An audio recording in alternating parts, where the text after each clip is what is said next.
Are you looking for an athletic scholarship? You're in the right place. This is the Recruit Me Athletic Scholarship Podcast, the longest running podcast on recruiting and athletic scholarships. We're here to help your family navigate the recruiting road all the way to an athletic scholarship. He's a recruiting expert and a dad of 2 college athletes. He has a wealth of experience to share. Here's Recruit Me CEO, Brent Hanks. Welcome to episode 491 of the Athletic Scholarship Podcast. This is part 2 of a 2-part interview with Cameron Wright. Episode 490 was part 1 and covered his family's experience with Devin. Go back and listen to Devin's story and his journey to running track at the University of Arkansas. This episode is the story of his daughter's recruitment and commitment to run track at Wichita State University. Keep on listening and learn about a high schooler's road to her future college and track home. You'll also get a lot of helpful recruiting information for all sports and levels. So let's go. We have another fun story with Bria. Tell us about Bria's high school development and then her journey to a college commitment already. So very late bloomer. Bria is what you would consider very hard to explain her. She's very, very talented. Beats most of the boys in the 10-meter time at Ozark. Can run extremely fast, almost can break 1 second in that jumping on 42-inch boxes. So she's freak of an athlete. But this has all happened just within the last year. She's gotten stronger, a lot stronger. Because she's competing in Class 5 track, which is the highest class in track. We've gone against extremely mature girls. We battle against St. Louis girls, Kansas City girls all day long. And so with Bria being a late bloomer, her times are good, but they're nothing that have been incredible, like finishes 7th, 8th at state. What got people interested in her is she's 5'10", and you can tell she's a late bloomer. And she also long jumps 18.6. She also high jumps 5'4". The fact when you look at her size, the fact she's a late bloomer, she projects to be a really good college heptathlete. She got 2 offers in the fall. One was Wichita State, one was Missouri State. Both programs, we liked both programs a lot. We were kind of thinking Missouri State would have been a nice situation because it's local. And we really liked their coaches a lot. But she really fell in love with Wichita because what she wants to do, the heptathlon, they had 8 or 9 girls there that just do the heptathlon. And she bonded with them on our visit there. She liked them a lot. The coach really, really wants her. I mean, this is a place that she's going to go. They invested a lot in her too for the scholarship. And this is a place she's going to go, and they're excited to get her. They think she's going to be really good. So, she could have potentially waited and maybe got some offers at some other schools, but we couldn't see waiting when that offer was that good. And so she decided to go to Wichita State. And they've had some great multis. They're a top 10 multi-event program in the country. They've got incredible facilities. Their facilities are good enough there to host nationals. So they have plenty of seating, and it's just a state-of-the-art track. Great coaching staff. I actually know their coach. He was there when I was coaching at SIU. His name's Steve Rainbolt, and always thought a lot of him. Always thought a lot of Steve. Always thought he was a great guy, and I loved the way he interacted with his team. So when they started recruiting Bria, right away I was intrigued by it because I was like, I know this guy, and I know what it's like to be around this guy. He's infectious with positivity. And so much like Coach Staley at Evangel. And so Bria really decided that I think she wants to go to Wichita State, which 4-hour drive. But we've done one multi-event. We're going to do more coming up outdoor this year. They have a protocol, what they want her to do to get ready to have a good freshman year. It's kind of a unique situation. I think she's going to have a really good track season for her senior year. I think there's going to be some times that are really, really fast, and I think she'll have a chance to compete for the state championship. There's some really good girls coming back at Missouri, but I think Bria's going to be finally on the same physical level as them this year. She's really made huge gains. I think her squats went up 70 or 80 pounds in 1 year. And that's just from maturity, just growing, just finally becoming a woman. So, yeah, so that's a big advantage for her. So we're looking forward to the track season. And you said she was a late bloomer, but she's basically competed since her freshman year at Ozark at a high level, qualified for state, I think, all 3 years now coming into her senior year. So what events does she do at Ozark? Is she able to do the long jump and the high jump and stuff like that? Or is that a college type of event? We didn't even try the high jump until after the season was over. I always knew she could high jump. It's kind of a funny story, Brent. I consider myself a good coached some incredible athletes, All-Americans, guys that competed in Olympics in their countries, things like that. But I had her jumping off the wrong foot. She high jumped her freshman year, 8th grade year, things like that. Couldn't get her to jump very high. Lisa always knew she'd be a good high jumper. I'm like, I can't get her to jump. What's wrong? She goes, I said, she just can't jump. She can't jump off the ground. And she's like, oh, okay, well, that's weird. So one day we were at this track clinic at Memphis, and she jumped up and touched the goalpost on the, there on the football stadium. And it just caught my eye. And I said, Bria, go do that again. And she jumped off of her right foot. And I'm like, now try it and jump off the other foot. Could not come close to touching the cross, and I was like, well, I've had her jumping off the wrong foot. By this time, though, I mean, she's, all-state hurdler and 100 hurdles, 300 hurdles. She's firmly entrenched in that. We had other high jumpers. And then she was running relays and things like that. So after the season was over, I said, let's go try to high jump. She jumped 5'4", and with awful technique. And then I put it at 5'10", and she jumped up there. And I was like, man, this girl can jump pretty high. So we're going to actually work on that this year and see how high she can go. But we think she can maybe go, I think she can go 5'6", 5'8", which would be top 3 at state in that event. And then for the hurdles, 14 low, 13 high maybe. And so these are all big improvements. So, just got to keep her healthy. But I think that's in the cards for her, just with her added strength and things like that. So what she was doing at state prior was she had talent. She was fast, but she wasn't, like, a lot of times in 300 hurdles, she'd just die. She'd just be right there with them through 200 and the last 100, just not strong enough. So I think she could be really, really good heptathlete, like really, really good. So we'll see what happens. So did the two main schools, Wichita State and Missouri State, did they find her through high school, through club, through you guys contacting them? Mm-hmm. How did that develop? Steve Rainbolt reached out to me and asked, does she long jump? And I said, no, not yet. So then we went and long jumped, and I reported back, well, she just went 18.3 for me. And he was like, we want her to come in for a visit. Then the official recruiting process began. So with Missouri State, they just knew of her being a local girl and this and that. But her height plays into everything. I mean, like 5'10" is a fairly tall girl. But 5'10" that can do the things that Bria can do. She's not slow. She's not sluggish. She's not uncoordinated. She's tough. So, and she's hilarious to watch play basketball. She likes to rebound, doesn't she? Yeah, she had a school record the other day with like 17 rebounds in a game.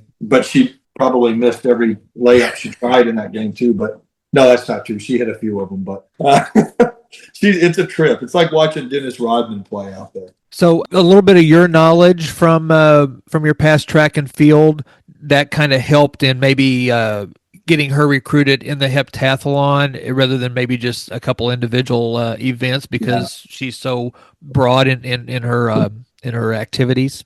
I think so, Brent. I think that me being in track and field for so long, I was able to see that the potential was in something else. I think she could be a heck of a college hurdler. And that might be what she ends up doing. We don't know. I mean, multi-eventers are a rare breed. They have to train for 7 events. So, it's not for everybody. But the thing is that I saw right away, I was like, well, this is a tall girl, explosive, desire, and, big long levers. I think she could be really, really good at this. And so I kind of suggested it to her, and she was like, yeah, I think I'd like to do that, and I was like, okay. And then just being able to push a couple of buttons and reach out and say, hey, here, the thing about track is that the numbers don't lie. It is what it is. You've done what you've done. You've ran a 14.6 or 14.4 hurdle. You've ran this, you've high jumped this, you've long jumped this. In basketball, football, there's subjectivity involved, and so baseball especially. Track, there's no hiding behind numbers, so they are what they are. So I think my experience with track kind of helped push along the thought process that a heptathlete would be an idea. Because when I brought it up, Bria didn't even know what a heptathlon was. Right. And so I said, you would be really good at this. And so when I see kids, a lot of times with my track, being around and traveling around and coaching it, I see where the limitations are. I see, well, you've got a limitation on foot speed. You've got a limitation on how tall you are. You've got a limitation on your weight and strength level. You've got I see the limitations on people, but there are certain events that you have less limitations than other events. Like if Devin were a 100-meter sprinter, he'd have limitations. His limitations would be he's too tall and he's not quick enough, and he's got great speed, but not that kind of speed. But so you move up to the 400. It's like, well, there's no limitations there. Attack this event. This is where you might have a chance to be really good at. You've got to find, if you're athletic and you've got a skill set, you've got to find the skill set, and you've got to work at that skill set and develop yourself there where you think you have the best chance. Some people are a little stronger or a little bigger, but they're explosive. Well, maybe the javelin is their thing, or maybe the discus where they got big long arms. I mean, I came to Ozark my first year helping him coach, and I walked up to a kid and he was doing the long jump, and he wanted to long jump and he wanted to run the 100. And this kid was 6'5", 6'6", like 225 pounds. I looked at him. I go, "You're a discus thrower." And he was like, "No, I'm not. I don't throw things. I'm not big enough for that." I'm like, you got it all wrong. You're thinking wrong. The discus throwers, they look like an Adonis. These people are like, they look like the Olympic model, the big, strong, long arms. I said, you could whip that discus or that jab. If you chose the jab, you'd have a big advantage because of those big, long arms you got. No, don't want anything to do with it. He didn't pick the right event. He wasn't doing the thing that was going to set him up to be the best he could at. You know what I'm saying? Well, if you like to do the long jump and that's what you want to do, and you don't necessarily care about the limitations that you have and don't necessarily care about winning, that's okay. But like there are certain things that certain people are built for, and those are the things that they need to do. That's kind of the way I look at it with track, at least, But baseball's that way too, and so is basketball. If you're 5'3", it's hard to be a post player. You look at Tavion Brazil that plays for the Arkansas Razorbacks from Kickapoo. I mean, this kid is 6'8". They got him playing guard. He looks like he's probably going to be an NBA player. So, other than you as a resource, what are some resources for track and field that maybe people could use? Club, the high school coaches. What are some questions that you could that people should ask to try to get into that sports that there right events that they should probably be participating in? So Ron Boyce is, if you want to be in track and field, and or if you want to develop your speed and your like agility and your quickness and all that stuff, which is immensely important in all sports. Baseball players go to Ron. Football players go to Ron. The kid that went to Kentucky from Nixa, the really good baseball player, he went to Ron. Football players go to Ron. People that are going to Nebraska, things like that, go to Ron. All Sports Speed Academy is his place. I've got his phone number. I can even throw it out there. It's 417-315-6988. And this guy is the former head track coach at Missouri State, coached several All-Americans, coached Olympians, Ron Boyce is someone that you need to get involved with if you want to develop your speed and develop your agility and quickness. I tell people a lot of times, even basketball players are like, they just work on shooting. Like, hey, what you need to do is you need to work on your agility. How do I do that? Well, Ron Boyce is a way you can do that, or just jumping rope. Like jump, 500 jump ropes a day. Working on ball handling, working on things other than just going outside and chucking up the ball. There's a lot of things that you can work on, but I think Ron is an extremely beneficial thing to have in this area, and he takes all kinds of kids in there, and they work a few days a week, and he gets you more explosive. If you're a junior high kid or a high school kid, other than just your high school track team, what are some other resources that you can use besides the speed and agility? Are there club track programs that you can get involved in and run in the summer, and you just get online and try to look those up to see what's in your local area? There's not a lot there, but I highly suggest. It's a great question, Brent. Summer track is important. Track season lasts about 6 to 7 weeks. It's the quickest season. And the spring season is the quickest, fastest season because basketball lops all the way into March. So you don't have a lot of time left. And so many times people are just getting going and the season's over with. There are a couple of track, you've got your AAU, you've got your USA Track and Field, nationals. You can qualify for nationals, go all the way up and compete. These are some things that I highly suggest getting involved in if you're serious about track. Certain things that I did, like I said, I jumped a lot of rope when I was a kid. I think it really helped me. And I was outside all the time, just on my bike, doing all kinds of different stuff, just being active. You don't necessarily need to go to a track and just run all day. Go out and play 3 hours of basketball. Go out and play football. Go out and play other things that are going to help develop your body to be faster.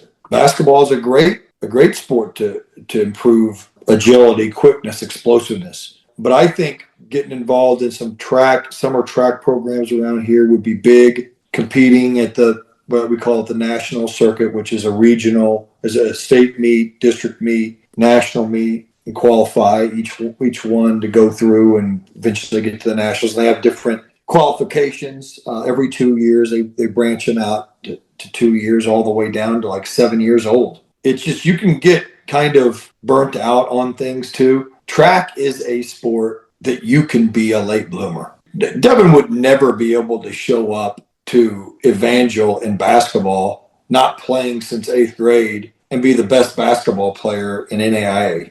Just wouldn't happen. Same thing goes for if he'd never played baseball, just show up and be the best baseball player. There's a couple of sports that you can do that in. Track is for sure, because if you're fast, you're fast. If you can jump, you can jump. Now there is technique, but you can learn that very quickly. Football's another one that's a possibility. I mean, let's face it, if you're strong enough and you're a freak and you're strong enough or you're fast enough, they'll find a spot for you. But you have to be really fast and really strong. But track and field is the one sport that you can be good and catch up really fast. And you mentioned Bria didn't really know about the heptathlon. You mentioned the kid earlier that was maybe in the wrong events, and with your help, maybe switched over to discus. But one of my favorite stories is about your basketball coach making you run track your freshman or sophomore year. Tell that real quickly. Okay, that's my sophomore year. Small town in Illinois called Anna, Illinois. And the track coach was also the basketball coach. And I was dunking the ball my sophomore year, and I could get up. I had, huge hops. And here I am, like 6'4", 6'5", 155 pounds, not very big, but I could jump. And he said, you're coming out for track this year. And I'm like, no, I'm not coming out for track. He goes, oh, yeah. And I was starting varsity as a sophomore in basketball. He's like, yeah, you'll either come out for track or you're not playing basketball next year. And I was like, I guess I'm coming out for track. So that year I high jumped, broke the conference record at 6'6", and fell in love with high jumping. Of course, basketball, I was a nice player and potentially maybe could have played some NAIA basketball somewhere. I was getting some letters, but I was nothing in basketball like I was in track. So. Well, and the reason I point that out is because, as kids, as 15-year-old kids, 16-year-old kids, we think we know what's going on. As parents of 15-year-old, 14-year-old kids, we think we know what's going on. Sometimes having that resource out there kind of pushes you, and you never know where it's going to take you. And it took you to All-American heights, Olympic heights, and professional heights. And I just think that's a fun story to kind of show people that sometimes it just takes a little push, but you've got to listen to it too. You took the coach's advice. You didn't like throw your hands up and say, well, I guess I'm not going to play anything then. And you Right. the opportunity. So, and it kind of worked out okay for you. It did. And I think that people got to ask themselves that they set goals. And I think it's really good to set goals. And, most young kids that are playing baseball, their goal, I want to play in the MLB, or if I'm playing basketball, I want to be an NBA basketball player. And I love that thought process. I never believe in telling a kid, no, you won't. You're not going to do that. The chances that you doing that are as good as it snowing in July. I don't think that that's a good thing to do. But at the same time, I think there needs to be some realistic thought process. And the thought process is this: it's very, very rare that anybody can achieve some crazy things. But the most important thing about it is if it's ever going to happen, you've got to love it. You've got to absolutely get to live for it. It's got to be extremely important for you. You can't be a situation where you're like, I don't really want to go do anything. And you're just on your couch all day and you don't do nothing. To be great at something, and it doesn't matter if it's athletically or whether it's be a doctor or whatever the case is, to be great at something, you got to put tons and tons of time into it. And that's the only way it's going to happen. And so I think it's important to not squelch your dreams, to not squash those, but it's also important to be realistic, and it's also important to really evaluate properly where you're at and the effort you're putting into things, and then adjust yourself and your goals based upon that realism. And that way it's a healthy situation. Listen, parents are out here spending tens of thousands of dollars yearly on travel. That's great. But there has to be an equal amount of passion and work put into it that basically deserves that kind of investment. Because you could go out and you could take $10,000 a year and you could spend it on your education, put it in an education fund, and some people might be better off. I just think that sports are great, and there's a lot of people with great dreams, and I think that a lot of people can accomplish a lot of things, and it's beautiful. But I also think that you have to be real. Like I said, you have to be realistic. You have to look at yourself in the mirror and say, am I doing everything I possibly can to get better? Or am I just kind of punching the clock? Because if I'm talking about going and doing some crazy things and even competing in college at any level, what is it? 8% of high school athletes compete at college at the next level. I don't say that to discourage someone. I say that to say it's a very good possibility that you could do it, but it's going to take a ton of work to do it. You're going to have to work hard at this and decide if that's what you want to do. For a kid in high school, and again, for parents, it takes some maturity, because you eventually have to sit down and talk with adults. Your kids, you don't get at Arkansas or Wichita State or even at State Fair when Devin went there. You've got to sit down with the coach and look at them and be able to communicate with a 40, 50-year-old adult that his or her job is depending on your performance. That's a hard lesson, but it's also, I think, an important lesson down the road. One of the hardest things I think I had to do, Parker reached out to and got recruited by Arkansas for baseball. Yeah. And after a couple visits, I'm like, son, you can't play for Arkansas. Mm-hmm. That's not a fun thing to say. I'm glad he reached out, and it was a great experience, but we had to pull ourselves back. It's kind of like when I was in the car business. I want that $80,000 truck, and I can afford a $400 payment. You got to peel yourself off the ceiling a little bit and kind of come back.